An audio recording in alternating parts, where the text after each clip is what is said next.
And we are live. Welcome to the NBA Strategy Show. It is Monday, February 6th. I am Josh Engleman. I am joined by Adam Scherer. We are brought to you by PrizePicks. Starting off the work week with an 8-game slate. We have tons of news already in, tons of news that we're waiting for. It's been kind of a crazy 72 hours for the NBA. Today's going to make it even crazier. Plus the ramp up to the trade deadline on Thursday. Lots to talk about. Before we get started, hit that like button, subscribe to the channel, hit the notification bell so you know when everything goes live. Adam, how are you? How was your weekend? I'm good. Weekend was good. Took it off from DFS. So excited to get back to it today, and plenty of value thanks to Kyrie. Yeah, there is a lot of value out there for today. I know your general thoughts, and you have tweeted a little bit about it, but when you first saw the deal, what did you think for both teams? I think it's a good trade for the Mavericks. I think people that think they didn't substantially improve are morons, or at the very least improve at all. Should make the offense a lot better. Defense sucked anyway, so who really cares? It's not like Dorian Finney-Smith was like anchoring a good defense there or something. So I like it for the Mavs, and I mean, considering the Nets had basically no leverage, seems pretty good for them as well. Yeah, I like it for both teams. I probably like it more for the Nets than I do for the Mavs. I'm with you though. Dallas, the ceiling of the Mavericks certainly got higher. The downside to the Mavs is also pretty brutal now too, just for general Kyrie nonsense. But like also consolidating talent to Kyrie is a better option than Spencer Dinwiddie and Dorian Finney-Smith. And they're only tied to Kyrie for the rest of the season. Well, that's a bigger issue for different reasons. From I'm saying as replaceability standpoint, I'm saying problem. From a Kyrie being Kyrie standpoint, like if he just comes in and he's a pain in the ass, like he's gone. Sure, but then you also don't have Spencer Dinwiddie, Dorian Finney-Smith, and a future first-round pick. Right. Like there are downsides to that. Yes, you could wash your hands of it, but it's not like you could just go to the player store and buy two new dudes to fill those spots. So while you can get out of this one, I think the more likely scenario is so long as Kyrie doesn't go batshit crazy by the end of this year, they're bringing him back on a pretty extended extension. You would think, yeah. It's going to be hard for him to be to mind his P's and Q's and then also get not brought back. Like, to me, that's a terrible development for the Mavs. The only way I see that happening is if behind the scenes, Luka's just like, yo, I hate this dude. Yeah, which could be true, or the more likely scenario to me, and I don't really know for a fact, I haven't seen anything like this. I assume Luka loves Kyrie. I mean, this is a guy that he was clearly watching before he got to the league as a dude that was really a guy you want to emulate on the floor. Right. Yeah. I mean, I assume that right now, at the very least, he's neutral to him or he likes him because they just made this trade for him. The only way that I see them letting Kyrie walk, if Kyrie comes in, just plays well the rest of the year, doesn't do anything stupid, is if Luka just privately hates him. But as of right now, that's clearly not the case, or I don't think they make that trade. Yeah. I assume they're going to try to make one more deal because they're just sort of, the pieces don't fit together all that well. Offensively, though, good luck stopping Wood, Kyrie, and Luka when they're on the floor together. Yeah. Clearly, you're staggering Luka and Kyrie so that one of those two guys are on the floor at all times. Their offense is going to be great. Yeah. And I mean, you knew you were going to see it. You're already seeing, there's only one ball, and they're both ball dominant. It always is a terrible take, and it's a terrible take again. Yeah, it really, really is. Now, I don't necessarily love the fit in that Kyrie's just a smaller guard, and long-term plan. I don't know how I love those two guys together, but offensively, they're going to cook. I do like this for Brooklyn, though. I mean, to be able to cash him in for, let's say, the poor man's version of Kyrie and Spencer Dinwiddie, a 3-and-D wing that is just going to work with any sort of lineup you try to run out there in Dorian Finney-Smith. You get a couple seconds. You get an unprotected first at a time where who knows if Luka's even on the Mavs at that point. You get out of the Kyrie business just in general, which is probably a good idea.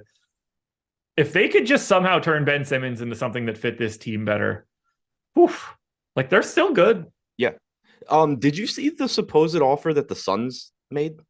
Something along the lines of Chris Paul, Jay Crowder, and some sort of form of draft compensation. Yeah, it seems really weird to me they turned that down if that was offered. I would rather the Mavs deal than the Suns deal. Really? I'd much rather have CP3 and Jay Crowder than Dinwiddie.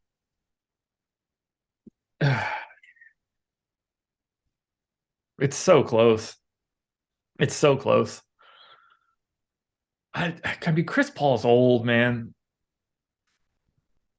Is Chris Paul a better basketball player than Dinwiddie right now? Yes, I think so. I think it's a real question. Chris Yeah, Paul, I mean, I think it's 38 years, closer. about to be 38, 56% true shooting so far this season. It's been his worst year for sure.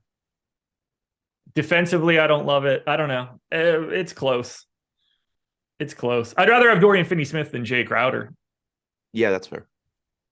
And then if it's coming down to draft compensation, I mean, I think a Mavs unprotected pick that late is better than something you're going to get from the Phoenix Suns. Yeah, and I agree with SMP here. Really, for Chris Paul, it's, is he what he's been all season, or are we going to get the healthy version of him going forward, which is much better?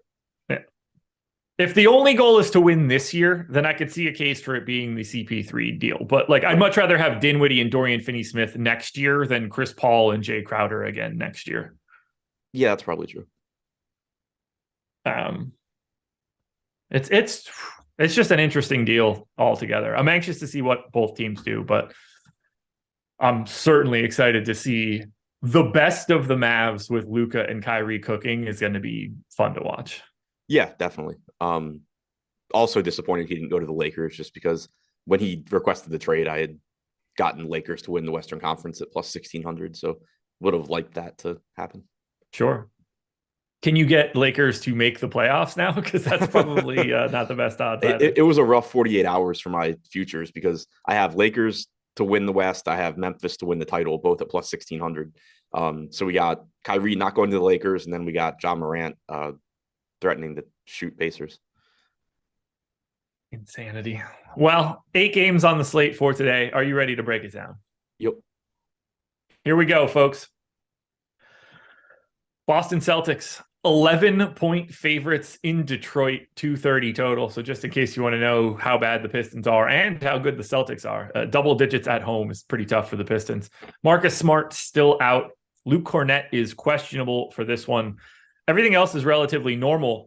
Heavy ownership coming into Robert Williams for 5,500 on DraftKings doesn't make a ton of sense to me. I feel like I've been touting Robert Williams as a guy that's really interesting, that's not getting any ownership as of late. And now today is the day that he becomes chalk with 100 other centers at his price tag. And don't get me wrong, I think he looks good, but if he's the guy that's getting the ownership in this 5K, 6K center range, I'm just going to pick a different one. Yeah, I mean, it's kind of weird. It's almost just like it really is just a reflection of, we actually saw 30 minutes from him last game, even though we knew that he could do that anyway. You didn't need to see it. Like if a game blows out or he gets in foul trouble and doesn't play 30, it doesn't mean he's any less likely to play 30 the next day. So it is kind of weird that he's getting ownership here. I'm still fine with it. Like he's still relatively inexpensive, good matchup, 8% chance of being optimal. So it's not like he's going wildly over-owned at 10%. But yeah, I'm with you. It's just kind of weird that now we're finally getting ownership at the same price point where he hasn't been popular for a while. And look, he's a good play today for sure. But in GPPs, finding a center comparatively to Robert Williams is not going to be problematic today. Whether you want to pay up, pay down, pay the same, it's all there.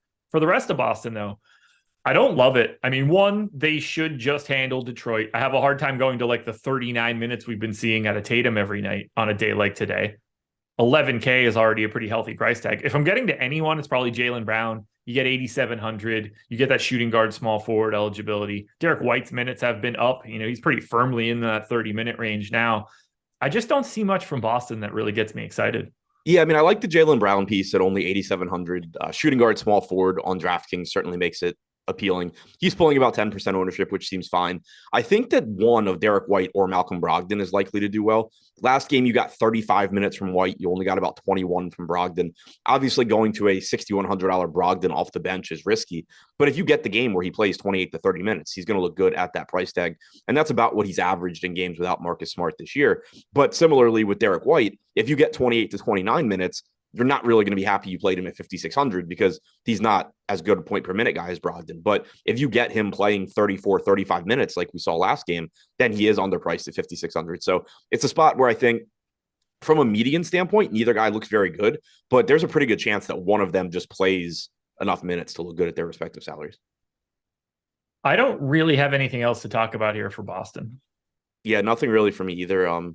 Horford's price tag's come down, but he's still Al Horford. Yes, he is. And this next one is where it gets tricky. Detroit Pistons have a Q tag on Isaiah Stewart. No Marvin Bagley. Corey Joseph is available. We saw Isaiah Stewart move back into the starting lineup and start alongside Jalen Duren, which increases the upside for both of them, really. And we saw big minutes out of Stewart, less so out of Duren, who got into some foul trouble. I think Stewart did too as well. There's no ownership coming into this Pistons team at all. I've got interest in Bojan at 6,500 at no ownership. I've got interest in Alec Burks at 4,900 as a starter. This team's starting to create a really weird rotation, though. Let's start in the backcourt. Let's start in the front court. Assuming Isaiah Stewart can play and we're getting these guys alongside each other, how do you want to handle the minutes for Stewart and Duren? Who do you prefer, and why is it Isaiah Stewart? Talk to me about it. Yeah, so, I like Duren whether Stewart's playing or not, assuming that Stewart is starting or not playing.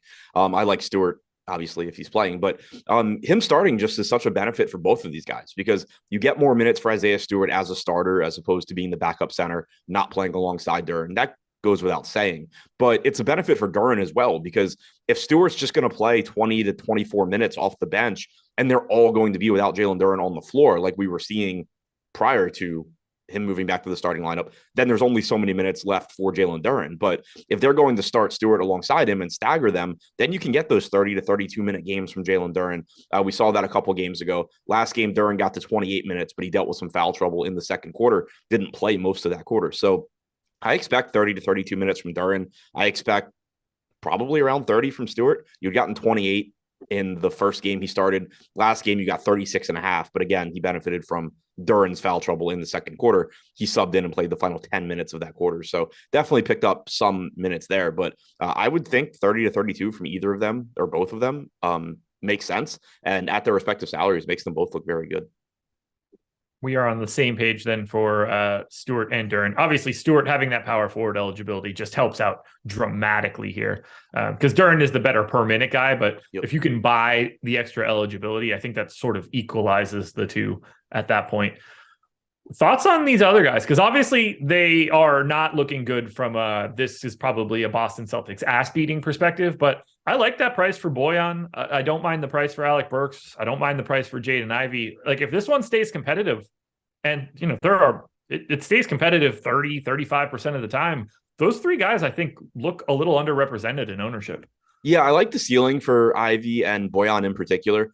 From a median standpoint, they don't look great because, again, this is a very unappealing matchup against Boston. But if this game is competitive, it's likely that one or both of those guys are scoring at a high clip. So I like them. I'm a little bit concerned on Burks. We've seen the playing time come down a bit. 26 or 25 minutes last game. I think he was around 25, 26 the game before that as well. Last game, it wasn't even Killian Hayes taking all of the minutes either, which is weird. Hayes only played 18 in that game. So you got a little bit deeper rotation. Kevin Knox was in it. I'm a little hesitant to go to Burks, but if he plays 30 minutes, he's going to look good. It's just that I'm not confident in him getting the 30 minutes or 30 plus minutes all that often, given that you have Hayes. And then we also saw a little bit deeper rotation last game as well.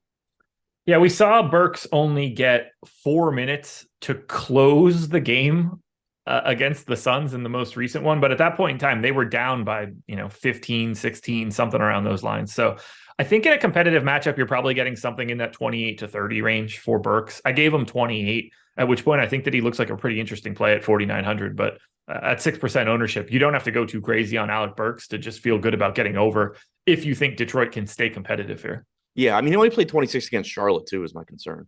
Yeah, that I did not look at. So that would have been the third. It was, the day before. He played 26. Hayes played 24 in that one. You didn't have Kevin Knox in the rotation. And that's just like a very standard rotation. Like he played well. It was plus 13. They won the game. I don't know. He's just he's going out there. He's playing 6 to 7 minutes at the beginning of each quarter. And you hope that it's 7 and not 6 because you really need those 4 minutes. Yep. Anything else you want to do here? I assume Saddiq Bey is dead to us off the bench now. Yeah, I mean, at that price tag, it's tough. Like, yeah, he got 34 minutes last game. He got 30 the game before that, but it's just really difficult to pay that price tag for him. Okay. Anything else for the Pistons? Nope. Then we move to Cleveland. Cavaliers have a Q tag on Karis LeVert. He has missed the previous 2 games. We also are unlikely, I would say, to see Ricky Rubio. This is a back-to-back for the Cavs, so we don't know the status of these guys. We need an injury report, but expecting Ricky Rubio to sit on the back end of a back-to-back seems like the most realistic scenario. And you're basically just turning him into Howell Neto for the most part anyway. Can we take like 30 seconds to mourn Kevin Love? Oh, wow. Didn't even play yesterday. And the game before that. he is getting the legit DNP CDs right now. I wonder if this is still injury related or not. I mean, I just assume that he's going to be on his way out on Thursday. Yeah, I mean, obviously that's also possible. But yeah, he's look, with no LeVert also, like you have room for Kevin Love to be in that rotation and still wasn't. Oh, yeah. I think they would just be ruling him out otherwise. So crazy to see. He's been there since 2014. I looked it up on the process show earlier this morning, but you kind of forget how long he's been in Cleveland. Yeah, it didn't seem like that long. So did he play anywhere other than Minnesota and Cleveland? No. Okay. But I have a feeling that he's going to be looking for a new zip code in the next couple of days. My expectation is if Cleveland tries to make a real move, then he's the salary that aggregates and maybe that he stays there since he's an expiring. But I also wouldn't be surprised to see him get sent somewhere and then bought out and then ending up on like a contender Lakers. Or backup center. Sixers. Yeah. I think could be interesting if you want to have him be the Joel Embiid backup minutes and just come out there and space the floor. But yeah, Lakers need a 27th big man. That could be good too. Yeah, I mean, and somehow the only guys on that team that can shoot are their big men. Yeah, I wouldn't mind him for the Clippers either. You shoot relatively loosely. But anyway, not important. Pour one out for Kevin Love. There are 4 guys that you could roster on Cleveland, assuming Karis LeVert is back. That's Darius Garland, Donovan Mitchell, Evan Mobley, Jared Allen. Do you have a preference between those 4? No, they all just look good. Like you have Jared Allen at the cheapest price tag, but he also has the most restrictive positional eligibility. So it's not like he's jumping ahead of those other guys. Garland's a little bit less expensive than Mitchell, probably should be. I think relative to salary and positions, they all just basically look the same. And that's reflected both in ownership and optimal percentage as well. All 4 guys pulling between 10 and 14% ownership. All 4 guys between 10 and 14% to be optimal. They just look like good pieces to rotate through lineups, basically. Only other thing I want to hit on here, I thought they might look a little bit better in this one, but 221 total here, second lowest total on the slate. We have so many games in the 230s. This does become a very difficult game to want to get to. But if you're playing anybody, it's Garland, Mitchell, Mobley, Allen. If LeVert is still out, do you see yourself getting to Okoro, Wade, or Chetty? I probably not on this slate too much just because we're going to have value. But if LeVert is out, Okoro is likely to play 30 plus minutes. Chetty will be in the rotation playing mid-20s. So like they both become playable if he's out, but neither one looks all that enticing. And especially in the context of having both Brooklyn and Dallas on this slate. All righty.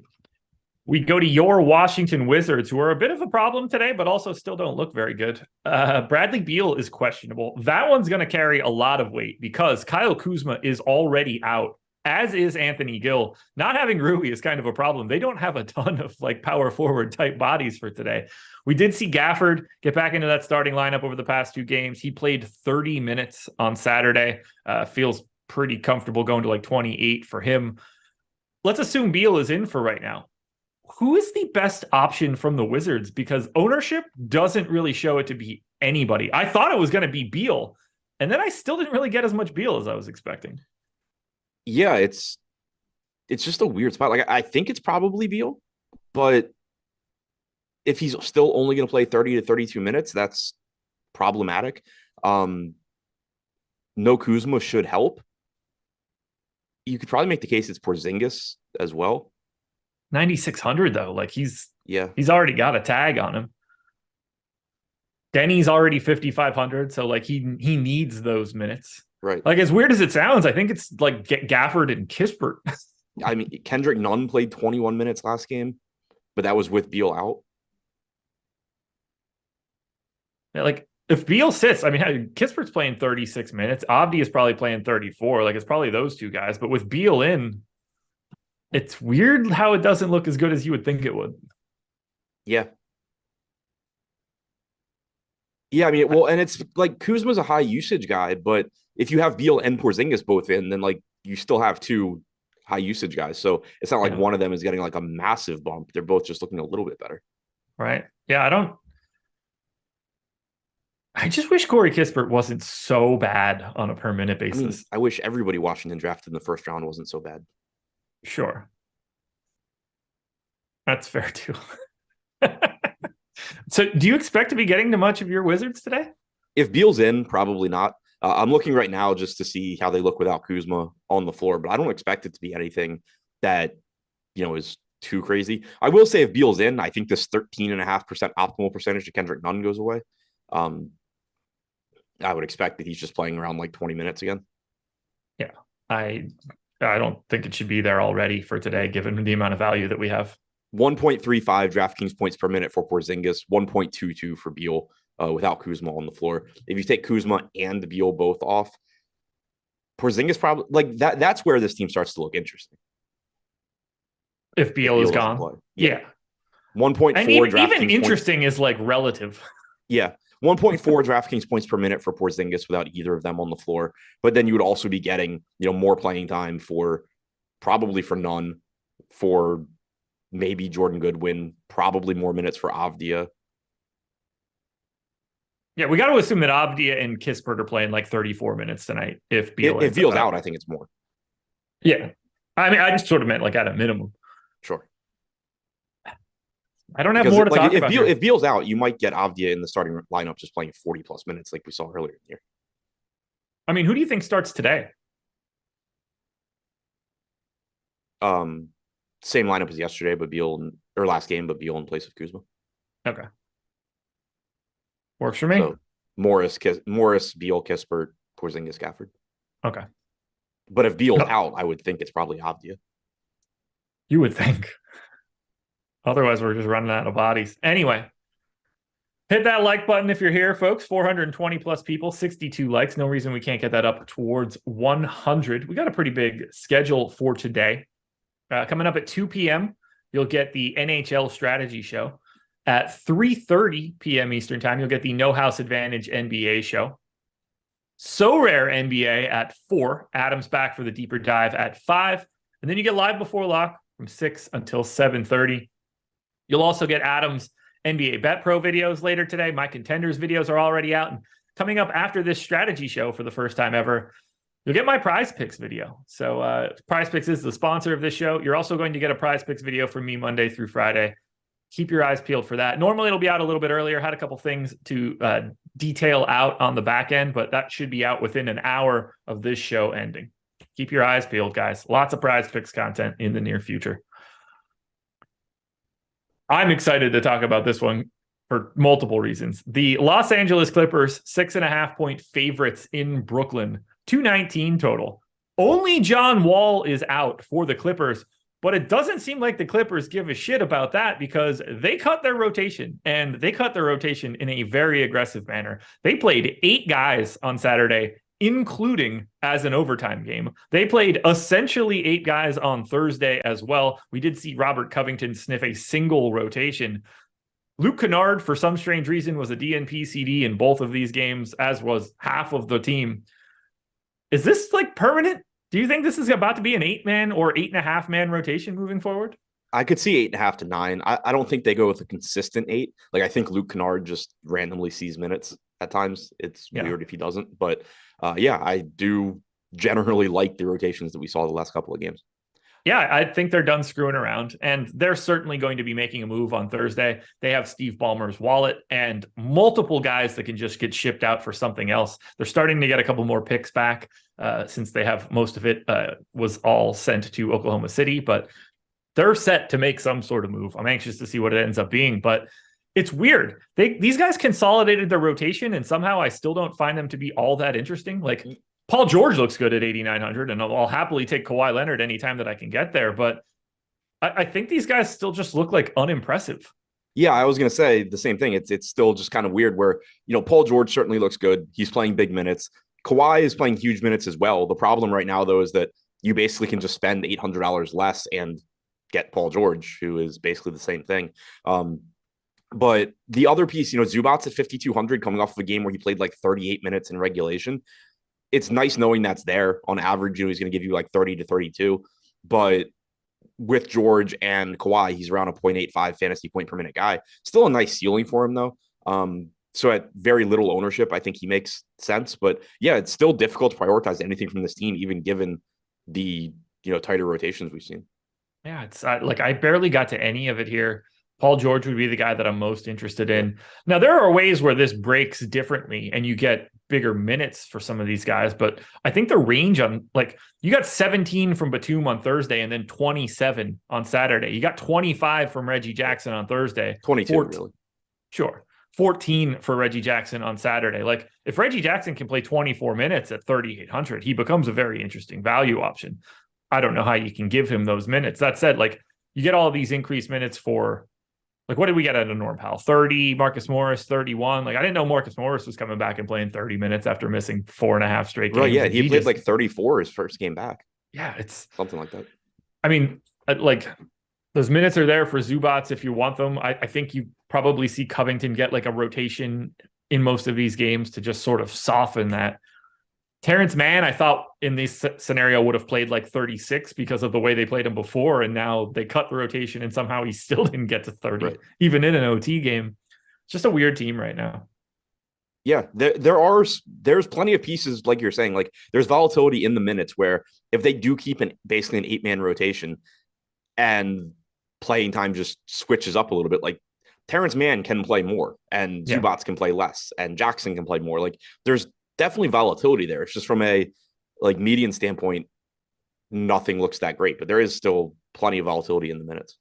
Yeah, because basically all of these guys play 3 positions. Like they move up and down the spectrum so that they can be out there with anybody. Right. Like, and that's why, like, obviously it's weird the way I said it, but like Zubats played 39, Terrence Mann played 30, Nick Batum played 22 minutes. If you start getting more of the Nick Batum minutes being behind Ivica Zubats instead of like on a wing, then there's more minutes potentially available for Terrence Mann, even though they're playing different positions. Like, so there really is a lot of volatility. Well, speaking of volatility, I think we're going to have some here. We're not going to be seeing Spencer Dinwiddie today. We're not going to be seeing Dorian Finney-Smith today. Obviously, we're not going to see Kyrie Irving today. Kevin Durant is out. Seth Curry is out. We have not seen Ben Simmons in 4 games. This feels like the perfect opportunity for him to come back, and I'm projecting him in, but he is questionable. TJ Warren is probable. So they have Edmund Sumner, Royce O'Neal, Nick Claxton, Joe Harris, Cam Thomas, Watanabe, Patty Mills, Day'Ron Sharpe. Those guys are not on the injury report. That's 8. Ben Simmons makes 9. TJ Warren is now back. I guess David Duke, Kessler Edwards, or Drew Smith could show up from G League opportunities. Yeah, I mean, they're not on the injury report. So we could have a full run of just full-on random dudes for Brooklyn today. 21% ownership coming into Edmund Sumner right now. Everything else is single digits or not at all. We saw Sumner get the start on Thomas Saturday. Is 16. Did we run it again? Because it was 3 on the first run. I refreshed it like when the show started. Did I paste FanDuel into DraftKings and DraftKings into FanDuel like I tend to do from time to time? Now he's up to 16. Did I do that? Yeah. Oh yeah. Flip-flop them. DraftKings where FanDuel belongs, FanDuel where DraftKings belongs. Never fails. 31 for Edmund Sumner, 16 for Cam Thomas. All right, let's just start with Sumner. I don't want to say that that's good, Chuck, but he is coming off of 39 minutes. I assume he starts. He's a good play. Scares the hell out of me. Yep, same boat. Just given how many minutes he played, he's going to look good. You do have to keep in mind that TJ Warren's back. He is likely to be a high usage guy under these conditions. If Simmons is back, that's cutting into potential minutes as well. But at 4,500, still a good price tag for the playing time. 0.92 DraftKings points per minute overall for him this season. Certainly can take on a bigger scoring role without Kyrie and Durant as well. So yeah, I get it. It's probably, the ownership is probably a little bit higher than it should be, but it's one of those spots where 31% ownership, 23% chance of being optimal, still just a good play without Kyrie or Durant on the floor this year. 469 minutes, I just lost it, but I think 1.04 DraftKings points per minute, nearly a 25% usage rate. Yeah. I'm just really concerned that like nobody really plays tonight and everybody's getting like 26 minutes, which is scary. Look, clearly Nick Claxton is good. This doesn't feel like the spot for him at 7,900. That is a healthy price tag. It's a less talented team to try to get him involved, but he can play every minute he wants. Yeah, it's just, tournament upside certainly there. We have his optimal percentage like twice as high as his ownership, so that's nice. But I think it's also, we've seen it already, and we're barely in the slate. There's just a lot of like cheap centers that you can use as well, so that makes it difficult. Who starts? Sumner, O'Neal, Harris, Claxton, Simmons if he's in. Okay. If he's it's not Simmons. Thomas, Mills. Okay. Patty Mills coming off of 30 minutes in this last one after Curry went out. Patty Mills just came out and just played everything. To me, Patty Mills is like the scariest dude that you can get to today. 3,600 point guard eligibility. No reason they can't play him 30 minutes. Yep. I don't know what to do with the rest of this team. Like, I don't have any interest in Royce O'Neal at 5,900. I don't really have much interest in Ben Simmons at 6,700 coming back. Cam Thomas is already 5K. I'm not sure I agree with the ownership there. I don't have a great feel of how much he's going to be out there. And the Simmons news will matter. Joe Harris just seems to suck. I don't know. It's Watanabe's Watanabe. TJ Warren hasn't played in 4 games and was like slowly getting phased out before that.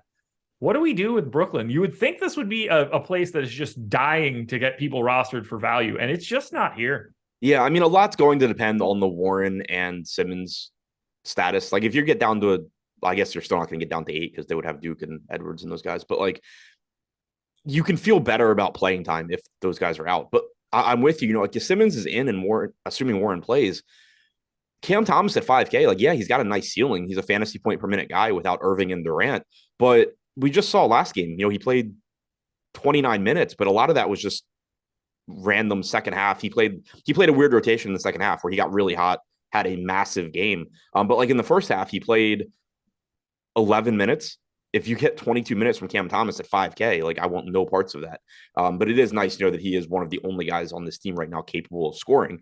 And you did see that in the second half last game where he went nuts. But that concerns me, more so if Simmons is in. If Simmons is out, then I think it's a lot easier for him to get those minutes. Royce O'Neal doesn't really change no matter who's playing. He's not creating, and now he just doesn't have good playmakers creating for him either.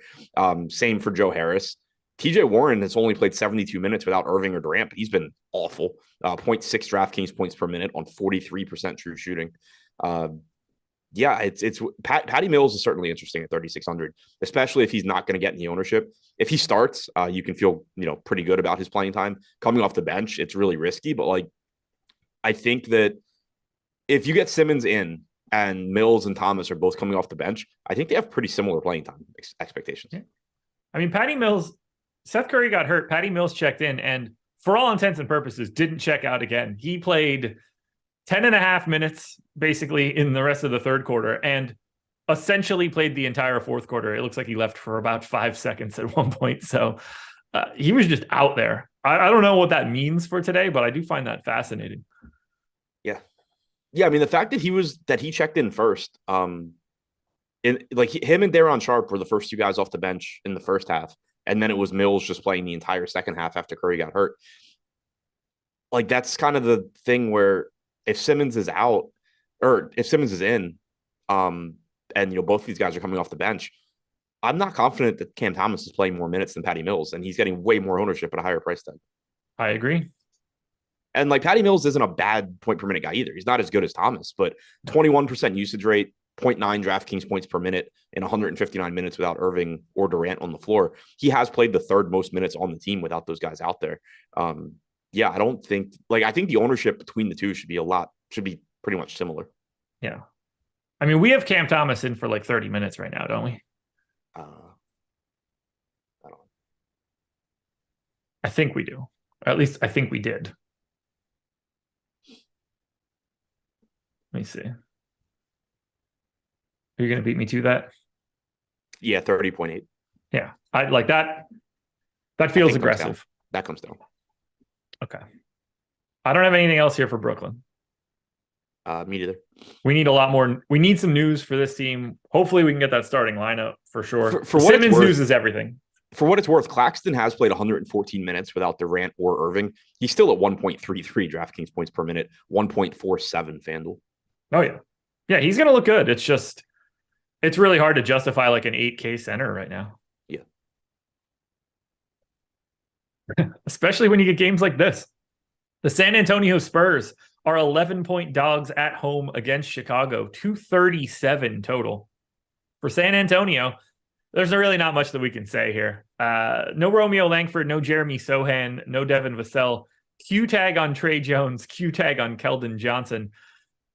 13% owned Zach Collins is the highest owned guy on the Spurs. 11% owned Jakob Poeltl is second.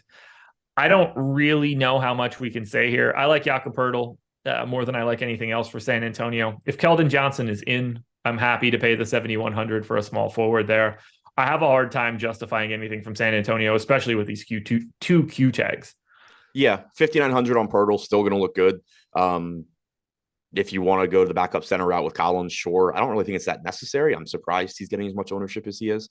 Played 16 and a half minutes last game. Like, you're just getting basically the backup minutes behind Poeltl, but then a lot of times the game ends up being a blowout, so he doesn't even get all of the minutes that Poeltl doesn't play, which is risky. So I don't totally understand his ownership, but he's okay at 4,300. If Johnson's in, sure. If Jones is in, sure. If they're out, then things become really interesting. Malachi Branham would likely play a lot. Josh Richardson would need to play more at 5,500. But, right now it's kind of just, you have to wait and see the status on those guys. Yeah, there's not too much else we could say here. When you're going to be missing, I don't know, 4 of your best 5 players, like it's just going to be pretty brutal for San Antonio. On the Bulls, we kind of know how to talk about Chicago at this point in time, and I think they're actually getting a little bit underrepresented here. For Chicago, Patrick Williams is probable. Alex Caruso is questionable. No Lonzo, no Javonte Green. 17% ownership going to DeRozan and Levine. They both have MPEs. They're both priced in the they're both priced in the 8s. They both play 37 minutes a night. You got Vooch at 5% ownership, 9,100. Should be in a really nice spot here. No ownership really coming into anybody else. If Caruso ends up out, you'll feel a little bit better about going to Dosunmu or Kobe White, but I want to get to the big 3 for Chicago. I like Levine the most, but I'm very interested in the lack of ownership to Vooch. Yeah, I mean, I like Levine the most as well, just because he's the cheapest of the 3. He's got the best positional eligibility. He's the worst point per minute guy, but it's not like it's by a huge margin, and he's also playing really big minutes. So I think he's probably the easiest to get to. DeRozan looks fine as well. I'm interested in the lack of ownership to Vooch as well, especially because we've just seen increased playing time from him recently too. Granted, in the last couple of games, he's played 33 and 34 and a half minutes, but over his last 10, you're still getting around like a 35 and a half, 36-minute average from him. And it's clearly a good spot going up against San Antonio. I think the biggest issue though, is just what we were talking about with Nick Claxton. Like, Claxton's $1,200 less expensive. He's as good, if not better, on a point per minute standpoint under Brooklyn's current conditions. And he's difficult to get to. So like Vooch is obviously going to be difficult to get to as well. SMP just mentioned it in chat, but I definitely want to bring it up here. If we get Caruso out again, do you have any interest in Andre Drummond? Because I don't think Drummond's playing if they're at full strength. Well, yeah, and I was kind of just thinking it too because they had gone to him recently. I think that's just because of Caruso. Yeah, I didn't know if it was Caruso, if it was matchup based. Because they didn't play. The thing is, they went to him, but they didn't play Derek Jones. Like they played Derek Jones 8 minutes against Charlotte. He didn't play in the first half.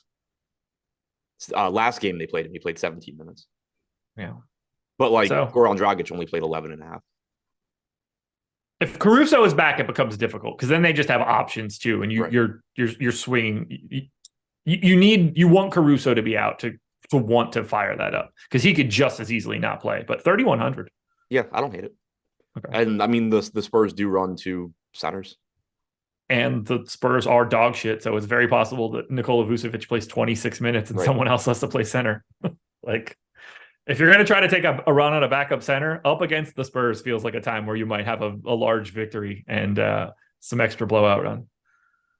I got nothing else for Chicago. To me, they're easy to talk about. Same.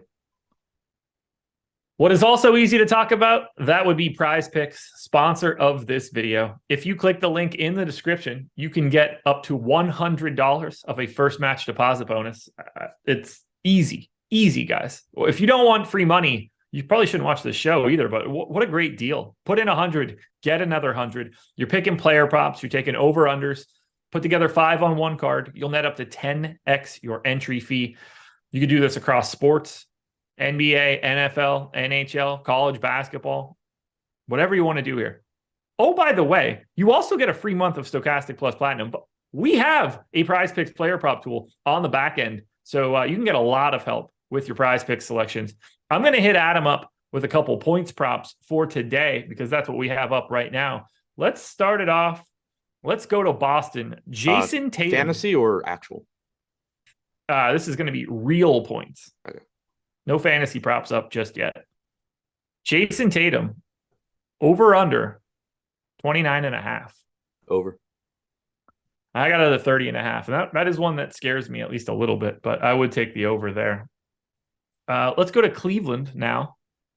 Donovan Mitchell, 24.5. Over. I got a 24.4. That's going to be one that I just completely stay away from. How about Paul George, 22.5? That one's the closest so far. I'd still go over, but yeah.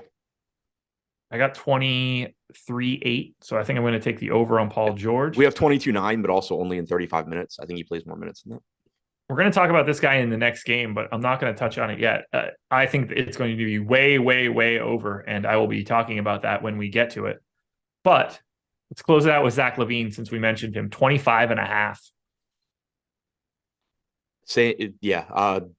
Very, very slight over, but probably just wouldn't take it.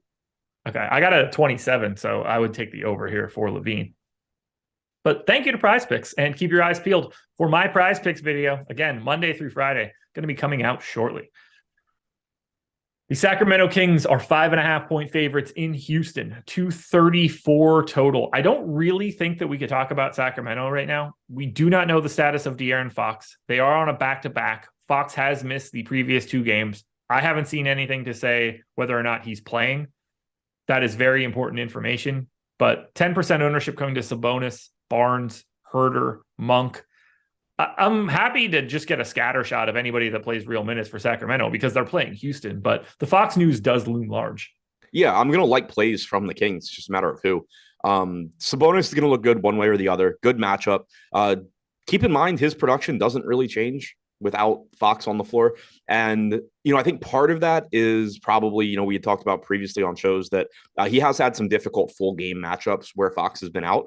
But also him and Fox, just like the 2-man game between them is so effective that I think replacing Fox with Davion Mitchell is a negative in that regard for Sabonis. So there's more opportunities, but you also just have defenses having easier time keying in on him. So either way, I think he's going to look good. It's a good matchup, but I don't think it's like the kind of situation where, Fox is out, Sabonis just skyrockets in terms of value. I think he's just going to look good either way. If Fox is in, he looks fine. If he's not going to be limited, if he's out, you have Davion Mitchell at 3,800. Never mind playing him if he's not popular. If he is popular, I typically am just not interested because he's about a 0.65 fantasy point per minute guy with Sabonis on the floor. Monk at 5,500 should see more minutes if Fox is out. Don't have any interest in going there if Fox is in. The wings, Barnes, Herter, Murray are going to look okay regardless of Fox's status. Keep your eye out for the injury report when it comes out so we can get an idea of what Fox is doing. But there's going to be pieces to like for Sacramento because Houston's not very good. However, boy, oh boy, do I like Houston today. Not a great defense for the Kings. Kevin Porter Jr. is still out, but Eric Gordon is back. Jayshawn Tate is back. We got Jalen Green back on Saturday as well. Can you explain to me why these guys aren't getting any ownership? Because I think $8,600 Şengün looks great. I think you can make a case that Şengün looks better than Domantas Sabonis, and you're also saving like $2,000. But we could have that conversation if you want. I don't mind going to Jalen Green at 6,900, assuming he can get full run. And then 5,300 for Jabari Smith with power forward center eligibility. Another guy that I think is just underrepresented at no ownership today. Let's start with Şengün, though. I think that I'm very aggressive with how I have him projected, but I don't think 8,600 is right in comparison to some of the centers that are around him. I mean, I think he's comparable to Vooch and Claxton. And those guys aren't getting ownership either. But I do like Şengün at the low ownership here, and it shouldn't be that tough to get to him. Like, there's going to be value on the slate.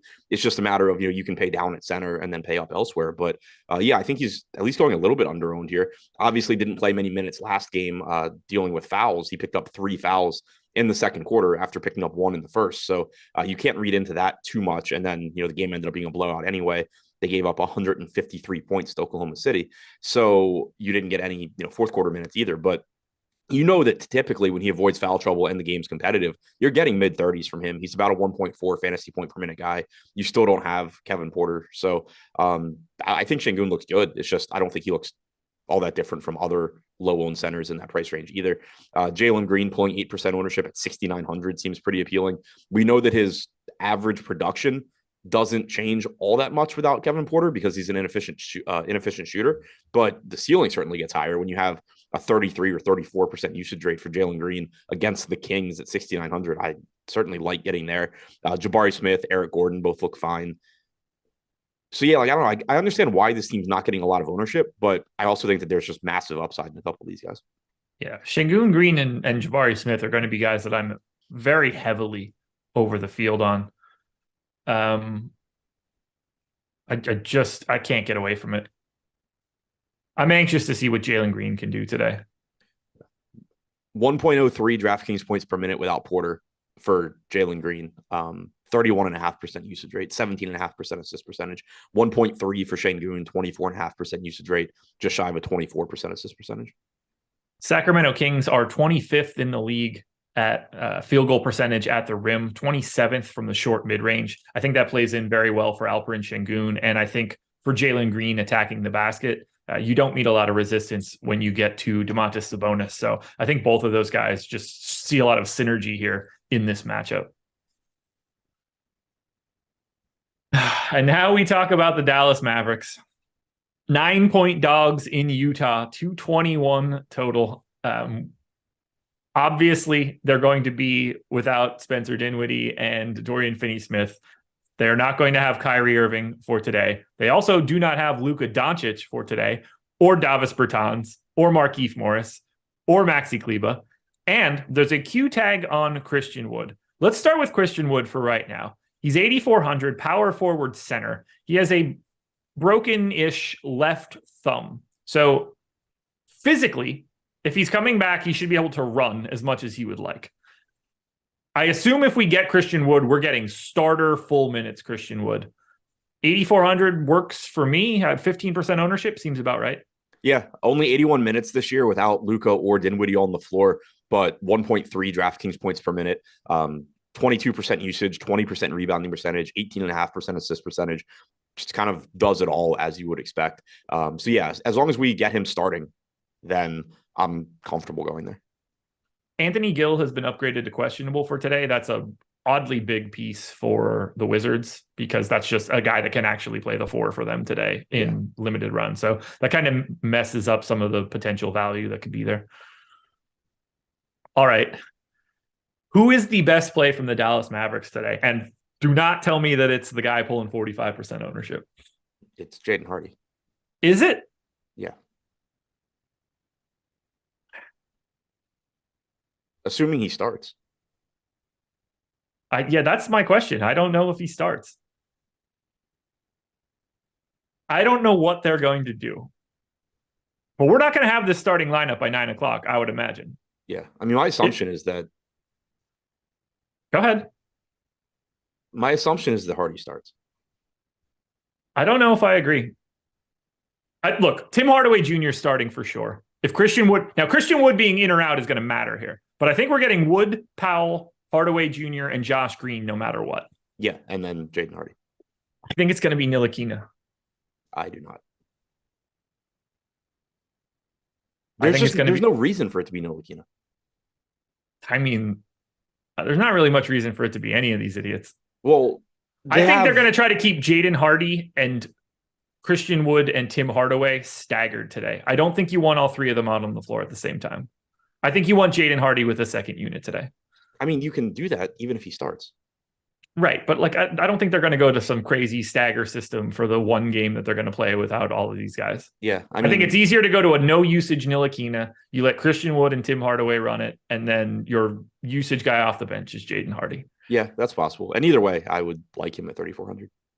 I think he's interesting. I don't like him. I wouldn't have him. I wouldn't want any part of him at 45% ownership if I think that he's coming off the bench, though. I mean, he's still close to a fantasy point per minute. He's got a 29% usage rate without Luka or Dinwiddie on the floor. I gave him 22 minutes.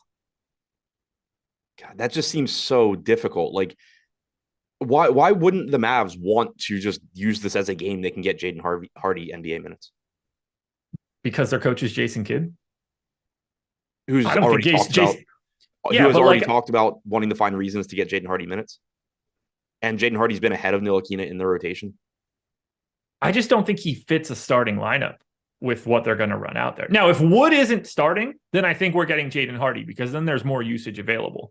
But I don't think they need him to be the third guy. Like, he's not going to assert himself over Christian Wood and Tim Hardaway Jr. when they're on the floor. Right. No, I agree with that. I just, like, there's a ton of minutes available here. It would just be really weird to me if the Mavs don't use that opportunity to get Jaden Hardy minutes, whether he starts or comes off the bench.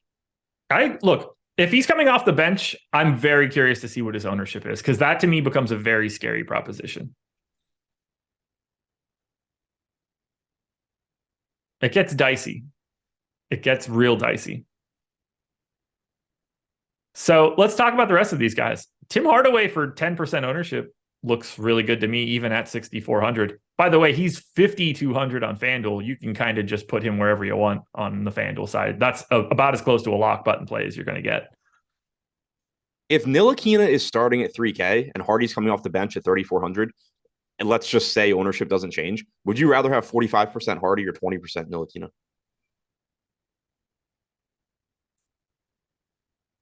Probably Hardy. Yeah, it's definitely Hardy. Assuming the ownership that we have right now is the same? Yeah, so still Hardy 45%, Ntilikina 20. It's probably Hardy. Yeah, I think it's Hardy. Ntilikina has played the most minutes on the team at 111 without Luka or Dinwiddie. Hardy is second at 103.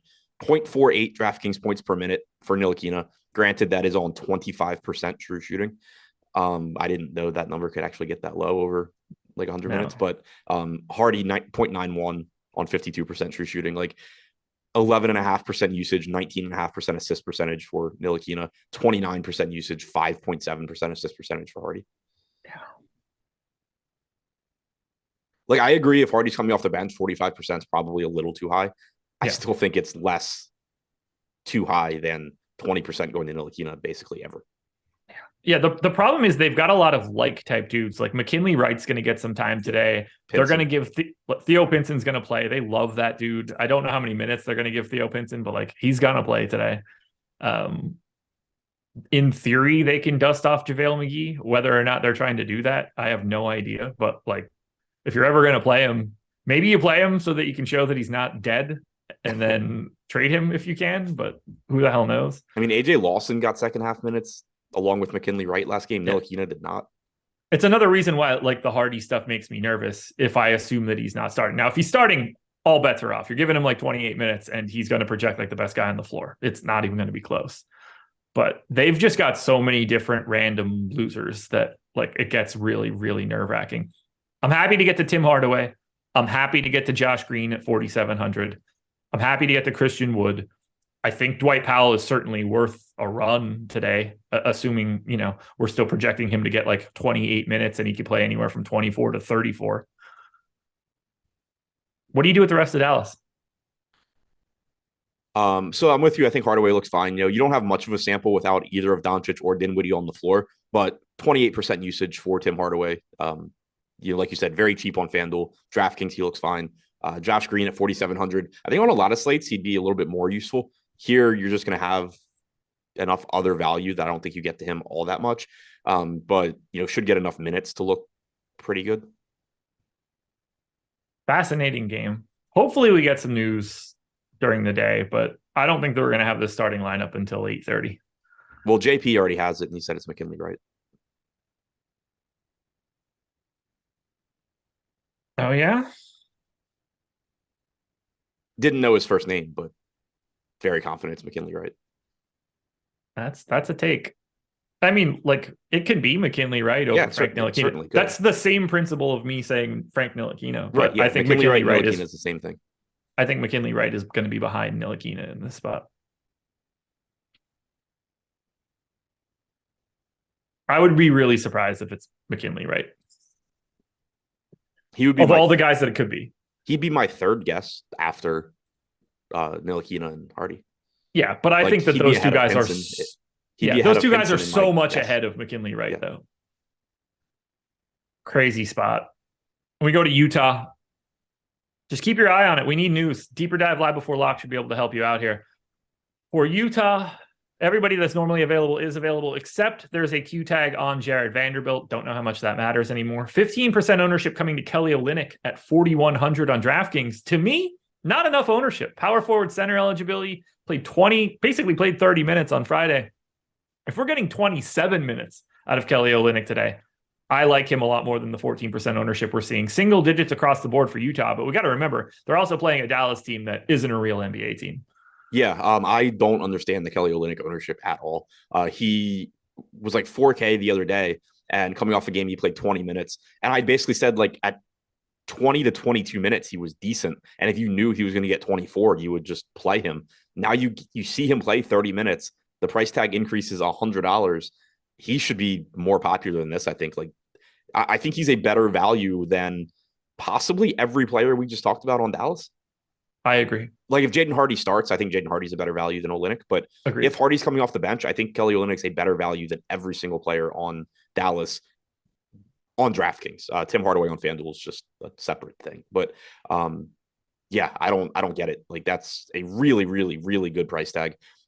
0.92 DraftKings point per minute guy this year. Obviously, you deal with foul risk with him, but like, I don't get why he's not getting more ownership. You and me both.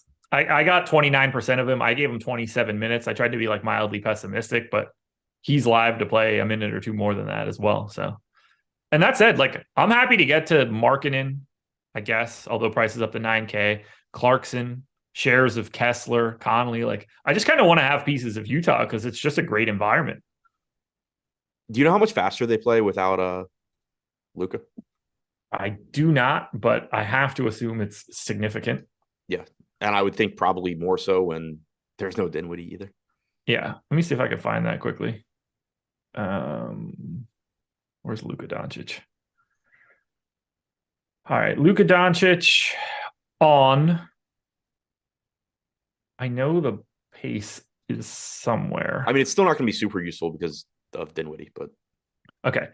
Luka on 95.3 possessions per game. Luka off 95.2. So we would want to control for Dinwiddie a little bit, but look, unequivocally, they're going to play faster. That's just how this works.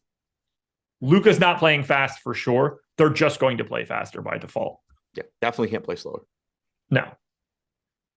Yeah, so I'm with you. The rest, Clarkson, Kessler, Conley, Markkanen, all just high upside guys. Kessler's another center in this 5K range that just has a massive ceiling. Median projection is, perfectly fine, but the block upside that he offers just gives him such a high ceiling. So I think Olynyk's the very clear priority at 4,100, but Clarkson, Kessler, Conley, Markkanen, all good plays as well. All righty. We'll keep it moving here. OKC, 4.5-point dogs in Golden State, 237 total. And hit that like button. 650 people in here, 115 likes. Not nearly enough. We should be at 200 by now. So if you're one of the 500 people that haven't done it yet, hit that thumbs up. Thunder, like I said, 4.5-point dogs in Golden State, 237 total. No Lou Dort, no Poku. JRE back with the G League team. Single digit ownership going to everybody for OKC. Not really surprised by it. It's an 11-man rotation for the past 4 games. It's the same 11 guys, if that helps you at all. Now, they randomize the minutes for most of them, but if I'm going to anybody, it's Shea and probably Jalen Williams. If you want to roll the dice on Giddey, by all means, I don't want to go to OKC. Yeah, so Shea finally had the big game on Saturday when I did not play, which that was obviously going to happen. But 10-7 is expensive. 6% ownership, still a massive ceiling, though. You know, we had seen 50 and 45 DraftKings points in non-Lou Dort games where he shot horribly. Last game, you saw what happens when he actually makes some shots. So I still think that, you know, obviously the price tag's gotten up there, but still like getting to him. Fast-paced Golden State team, 116-point implied total for OKC. Not much ownership coming in, does benefit without Dort.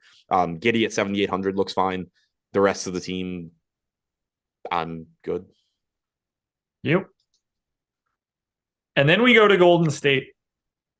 And for the Warriors, no Steph for a while. Yeah. Just sucks. It just sucks. We're going to get Jordan Poole into the starting lineup there. We're going to get basically the normal starting lineup now with Looney back. 55% ownership going to Poole, 25 going to Clay and Wiggins, 15 going to Dre. But let's just start with Poole. At 6,200, to me, he's a lock button play today. I see him as the unequivocal best play that you can get to. He's in 100% of my lineups right now. I don't see a scenario where I don't want all of the Jordan Poole. To me, the easiest best play for today. Yeah, I'm there with you. 9 games this year where Steph has been out and Klay Thompson's been active. 35.2 minutes per game for Poole, 1.23 DraftKings points per minute, 36.9% usage, and a 24.2% assist percentage. You know, I think that usage over a larger sample probably comes down a bit just because it needs to, but he's going to play big minutes. He's going to get a ton of usage. He just looks like a very, very easy play. Yeah, I don't know how else you do it. If Jaden Hardy starts, like, every lineup that I have is going to have Jordan Poole and Jaden Hardy in it, just straight away, right out of the gate. And I'm just rotating 6 other dudes around that. Yep. Now, how do you feel about Clay and Wiggins, the other 2 guys pulling the ownership? Because I completely agree with their ownership. Yeah. In those 9 games that Clay and Poole have played together without Steph, 1.09 DraftKings points per minute and 36.3 minutes per game for Clay. He has a 29.3% usage rate in those games. Wiggins has played 8, 22.8% usage rate, 0.86 DraftKings points per minute. I do think that he's the third option of the 3, but he's also only 5,800. So, you know, he's certainly going to look like a good option as well. Love them both. Love getting to all 3 of these guys. What do you want to do with the rest of this team? I think Looney's kind of interesting at no ownership, 4,700. Just based on the way that they've been reducing this rotation, I think he's live to play like semi-starter minutes now without Steph. Yeah, I think he could. Last game, you know, he started, but he picked up his 3rd foul in the second quarter. So he lost about 6 minutes there, played 19. I think from a projection standpoint, you know, expecting 25, 26 makes sense, but you certainly could see more. 4,700 center only. So certainly not going out of my way to get a lot of him, but another cheap center that just has a pretty clear ceiling. Draymond shouldn't be impacted really one way or the other. He's just a $6,400 guy that's going to play like 32, 33 minutes and get you like 0.9 to 1 fantasy point per minute. Kuminga's pulling 10% ownership at 3,700. I don't love it, but you know, I get it if he's going to play around 20 minutes. And then there's Ty Jerome looks to be a part of the rotation now. I think he could be like a total random flyer at 3,100, but that's just doesn't strike me as the type of play for this slate. But did play. JaMychal Green appears to be back in the rotation now too. Fascinating team, but get Poole now because that $6,200 price tag is going to be $8,200 in a game or 2. Yep. So today's the free square. And we close it out with the Milwaukee Bucks, 4.5 point favorites in Portland, 239 total. It's a very unappealing game to talk about. Milwaukee's got Giannis, probable. Bobby Portis is still out. 26% ownership coming into Giannis. There's certainly enough value out there to be able to get to him. Power forward center, 12-1. You also get a reduced price Drew Holiday down to 7,600. He's 19% owned. They're probably the only 2 guys you can get to from Milwaukee, save for if you want Brook Lopez to be your 5K, 6K center in that particular lineup, you could always rotate through it. But how are you feeling about Giannis in this spot? I think he looks really good and it's easy to get there. The one kind of question is like SGA is $1,400 less and pulling a quarter of the ownership, but being point guard only just makes it difficult. Like, especially the way, things are projected out right now. If you're assuming that Jaden Hardy is starting, and that's, why he's getting 45% ownership, like you're using a guard spot on Hardy, you're using a guard spot on Poole. It already is becoming difficult to get to SGA. And that's without talking about, Drew Holiday or other, plenty of other guards. So that's kind of the issue. Whereas when you think about the, forward plays that we've talked about, Edmund Sumner's a guard. When you think about the forward plays that we've talked about, like Kelly Olynyk, but other than that, there hasn't really been a lot that stands out. So I think from a roster construction standpoint, it's just going to make sense to get to Giannis more. It's going to be easier to get there. So it does make sense that he's getting more ownership than SGA. Obviously, he projects higher as well, but I like the SGA pivot if you can find a way to make it work. I just think it's going to be difficult. And I think the positions that Giannis plays just make it really, really easy to get to him. I'm sure you have no issues with Drew. No, Drew looks fine. The only issue, I kind of just mentioned it with SGA, like depending on what we get as a starting lineup from Dallas, I don't know how many point guard spots I'm going to have. Yep. Anything else here from Milwaukee? No, we got 20 and a half minutes again last game from Middleton. He's going to break a slate sooner or later at 5,400 where he just like does the Kelly Olynyk thing and plays 26 minutes instead of 20. But no idea if that's today. And especially if he's coming off the bench, I'm not expecting it to be today. And I assume his price drops again too. Like right. I think we're live to see him get to like 48, 49, and then he plays 26 minutes and all of a sudden it's just like, shit, he went for 40. Right. And then we close it out with the Portland Trailblazers. Portland going to be without Yusuf Nurkic for a couple games with the injured calf. Justice Winslow is still a game away. We've got Gary Payton and Drew Eubanks probable. The relationship of minutes between Eubanks and Trendon Watford is very interesting. We've got basically 10 to 15% ownership coming into anyone that's starting. Lillard, Grant, and Eubanks are a little bit ahead of the pace. Simons and Hart are a little bit under that. Those five guys plus Watford are the only rosterable options from Portland. I don't have a huge separation here, but I do think that Drew Eubanks is the best guy. Yeah, I mean, the issue with Eubanks is that he's center only, whereas Watford is power forward center. And we've now gotten Watford closing, I believe, 3 or 4 straight games that Eubanks has started for, various reasons. But it's certainly enough to be concerned. You still got 26 minutes from Eubanks last game, though. So I'm with you. Like, he probably is the best. There's so many good centers. You don't have a lot of margin for error on Eubanks, but 0.81 DraftKings points per minute overall for Eubanks this year, 0.8 for Watford. Again, Watford does have the better positional eligibility. I think you project Eubanks for a few more minutes. If you get to any of the other starters, Simons, Grant, Hart, Lillard, they're all fine. I don't think any of them look like real priorities. Lillard, so this one, Lillard versus SGA at basically the same price point. Give me SGA at half the ownership. I agree. The ownership is massive there. Yeah. I like Jeremy Grant for 6,600. I don't know. Maybe he's trying to look good by Thursday. Who the hell knows what Portland's going to try to blow up, but just a guy that's going to slip through the cracks on a day like today. A lot of minutes for him, for Simons, for Hart. And again, kind of like we were talking about with Giannis and the positions, just getting a power forward in Grant or a small forward in Hart is pretty useful on this slate. Yeah. It's a wild one today. Yeah. Yeah. I wish we got a lot to wait on. Yeah. I wish there were better, like I wish we could just turn some of the guards into forwards that are good values. I'm with you. Well, you've got BetPro videos coming out shortly. Yeah, I got PrizePicks videos NBA coming out shortly. Article will be up first, and then BetPro video. There we go, everybody.